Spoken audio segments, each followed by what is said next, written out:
Happy Hour TV, where we bring you trending and exciting news. How you doing today? I am Cece. So here's a news update on the political scene. The presidential candidate for the People's Democratic Party, PDP, has said that the dismissal of his party's suit by the Supreme Court is not a setback in his quest for justice. Atiku made this statement via his verified Twitter handle on Friday, May 26th.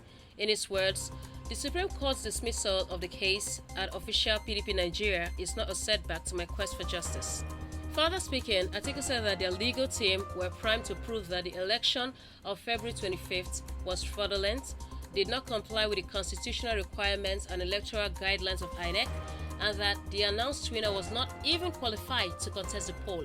He also said that the battle for democracy and the enthronement of a new order to spur growth and development in Nigeria was one to which he had committed his all and for which he was not ready to walk away at this point when the nation was at a crossroads. He said that sooner rather than later, the esteemed justices would make the pronouncement that would serve as a befitting for mandate bandits. Atiku urged his supporters to exercise patience and conduct themselves peaceably as they conduct the litigation of the Presidential Election Tribunal Court. Recall that the Supreme Court had earlier today affirmed the eligibility of the President-elect Bola Tinubu to contest the presidential election that took place on February 25, 2023.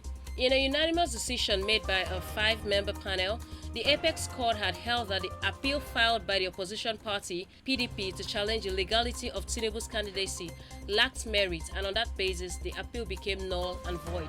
Earlier on, the PDP had in the appeal marked SC/CV/501/2023 sought Tinubu's disqualification on the premise that Kashim Shettima, the vice president-elect, had allowed himself to be nominated for more than one constituency ahead of the 2023 general elections. The appeal stated that Shettima had been nominated twice, both for the Borno Central senatorial seat and for the vice president position.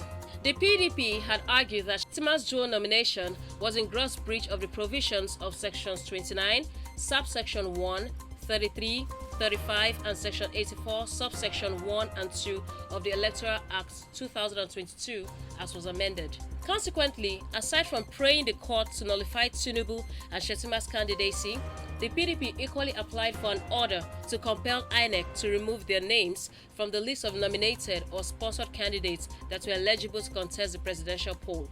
Meanwhile, the Apex Court, in its lead judgment that was delivered by Justice Adamu Jauro, held that the PDP lacked the local standing or legal rights to interfere in the affairs of the All Progressive Congress, APC, which nominated both Tinubu and Shettima for the presidential elections. The court upheld the decisions made by the Court of Appeal and the Federal High Court in Abuja, which had earlier dismissed the case of the People's Democratic Party, PDP. Okay, so as it stands now, the president-elect of Nigeria, Asiwaju Bola Tinubu, is still the sole runner for the presidential seat. And all things being equal, he will be inaugurated as Nigeria's president on Monday, the 29th day of May 2023. So, is this the end of the road for Peter Obi and Atiku Abubakar of the Labour Party and PDP respectively? Well, Atiku has promised to continue fighting until justice, as he calls it, is given to himself and his supporters. And in a related news, the outgoing President Muhammadu Buhari has taken the incoming President-elect Bola Tinubu on a tour of the State House, today being May 26th, ahead of the May 29th inauguration, which will take place at Eagle Square in Abuja on Monday. Okay then, that's the news update on the political scene. What are your thoughts on Atiku's loss? And do you think either he or Peter Obi still has a shot at the presidential seat in Nigeria? Drop your thoughts and comments in the comment section below, and don't forget to subscribe to the Happy Hour TV for more trending news. Bye for now.